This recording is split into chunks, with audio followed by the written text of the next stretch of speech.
Ele vai ter que mandar para o tribunal. Tem regra isso?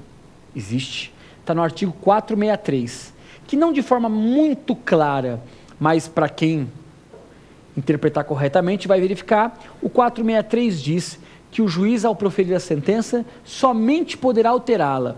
Aí tem lá duas hipóteses que não vêm ao caso agora, que são os erros materiais e os embargos de declaração. Leia-se, juiz não pode se retratar de uma sentença. Mas nós temos 3 exceções à regra.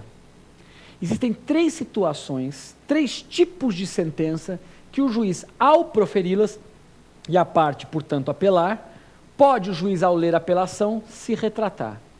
Primeira, apelação no ECA. Apelação no ECA. Tá? Então, se você entrar com uma apelação pelo procedimento do ECA, Estatuto da Criança e Adolescente, permite-se a retratação. E a segunda, as duas outras hipóteses, que são mais famosas, uma está prevista no artigo 296 e a outra no artigo 285-A. As duas têm uma peculiaridade. Os 2 casos, especificamente os 2 casos, é indeferimento de petição inicial. É que no 296, o indeferimento é sem mérito. E no 285-A, a extinção do processo é com mérito. Não importa. O que importa nesses 2 casos é que o réu ainda não foi citado. Então eu vou dar uma dica para vocês, para a OAB, para concurso ou para a vida prática. Sempre que o autor propuser uma petição inicial, o réu ainda não foi citado e o juiz, por algum motivo, indeferir a petição inicial, a parte pode apelar, porque o indeferimento da petição inicial é formalizado por sentença. Ocorre que, desta sentença que cai a apelação, permite, excepcionalmente ao juiz, a retratação. Entendemos? E o último tema do nosso programa, para a gente encerrar esse primeiro bloco, eu queria falar com vocês sobre o que eles chamam de julgamento prima facie. Talvez um dos artigos mais polêmicos e mais discutidos do Código de Processo Civil, o artigo 515, parágrafo 3º. Eu vou fazer uma pergunta para vocês. O que leva um juiz a proferir uma sentença sem mérito, sem resolução do mérito? E eu já respondo. O juiz profere uma sentença sem mérito porque ele encontrou algum vício no processo. Em verdade, o juiz só pode extinguir um processo sem mérito quando ele não conseguir chegar ao mérito.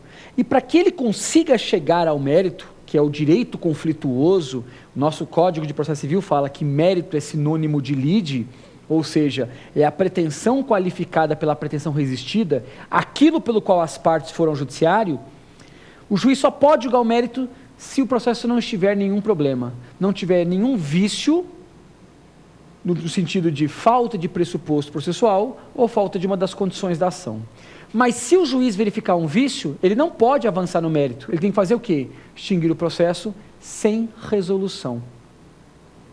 Quando o juiz prefere um processo sem resolução de mérito, você pode propor a ação novamente, porque via de regra não fez coisa julgada material, via de regra.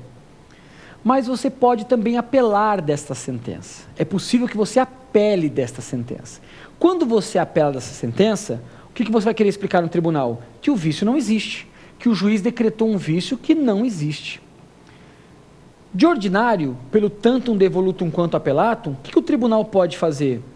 O tribunal pode receber a apelação, verificar se o vício existe ou não, e se o vício não existir, o tribunal vai fazer o quê?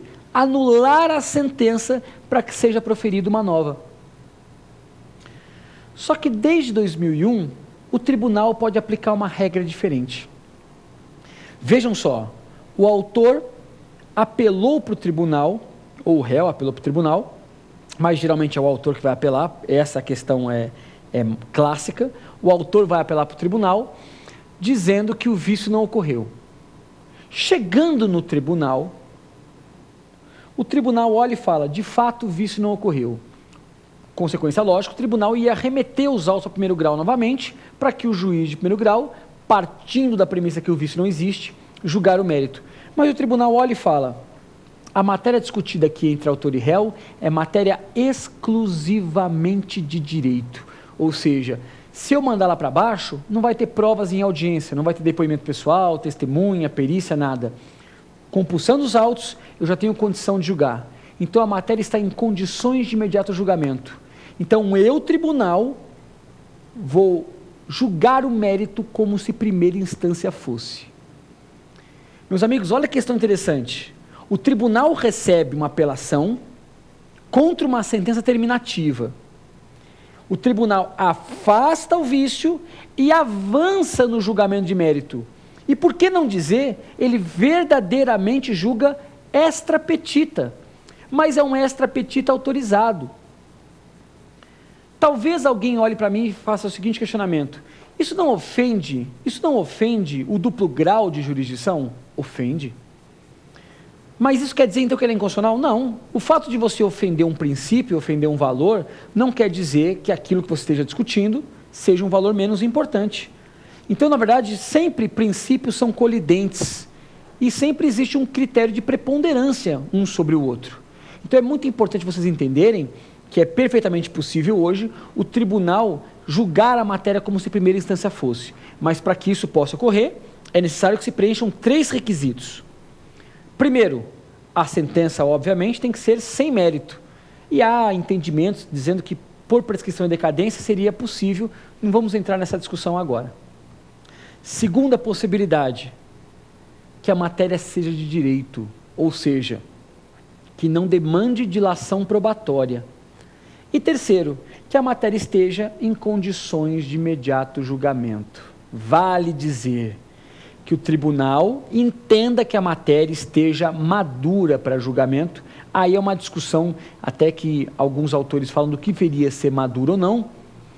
Permitam que eu dê um critério pelo menos objetivo. Para que a matéria, para começar, seja madura para julgamento, o réu tem que ser citado. Não entendi, Renato? Para que o tribunal possa aplicar essa regra do 515, parágrafo 3º que eu estou falando para vocês, tem que ter réu no processo. Leia-se. Se o autor apresenta uma petição inicial, o juiz, sem citar o réu, indefere, e esse autor apela para o tribunal, e o juiz não se retrata aqui embaixo, o tribunal não pode aplicar o 515, parágrafo 3º. Ele só pode fazer isso se o réu, se e quando o réu estiver no processo. Se ele se defendeu ou não, o problema é dele, ele pode ser revel. O tribunal pode aplicar o 515. O que eu quero dizer é que o réu tinha que ter sido citado, ele tem que ter tido a oportunidade de defesa. Tudo bem? Meus amigos, nós encerramos o primeiro bloco agora.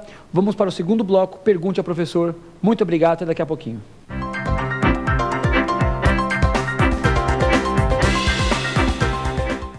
Muito bem, meus amigos, muito bem, minhas amigas. Vamos para o segundo bloco. Pergunte ao professor. Você pode mandar sua dúvida para provafinal@lfg.com.br. Muito bem, vamos colocar em prática aquilo que nós aprendemos no primeiro bloco do programa. Vamos então para a primeira pergunta de hoje. Professor, o artigo 515, parágrafo 3º é inconstitucional? Meus amigos, nós temos que levantar essa questão. Será que o artigo 515, parágrafo 3º é inconstitucional? Vamos lembrar, o artigo 515, parágrafo 3º foi o último tema que nós enfrentamos no bloco anterior, que falava sobre aquela possibilidade do tribunal avançar no julgamento de mérito e julgar a matéria como se primeira instância fosse. Primeira pessoa que levantou essa inconstitucionalidade foi um grande jurista chamado José Rogério Cruz e Tucci. E ele disse que, na verdade, a regra era inconstitucional porque ela ofendia o duplo grau de jurisdição e também porque ela ofendia o artigo 463 do CPC, que à época da sua criação e à época que o autor escreveu, o 463 dizia o seguinte: o juiz, ao proferir a sentença de mérito, exaure o seu ofício jurisdicional. Leia de trás para frente. O juiz somente vai exaurir o seu ofício jurisdicional se proferir uma sentença de mérito, que não foi o caso.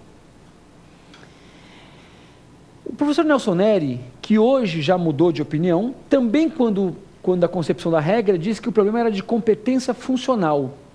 Na verdade, poucos autores propugnaram pela inconstitucionalidade do artigo. Qual que é a grande regra que nós temos que lembrar? Qual que é a grande premissa que nós temos que lembrar para entender a constitucionalidade do 515, parágrafo 3º? O 515, parágrafo 3º, na verdade, ele, de fato, ele ofende alguns princípios constitucionais, como o duplo grau, por exemplo. Só que ele prestigia um outro princípio que é a celeridade, a duração razoável do processo.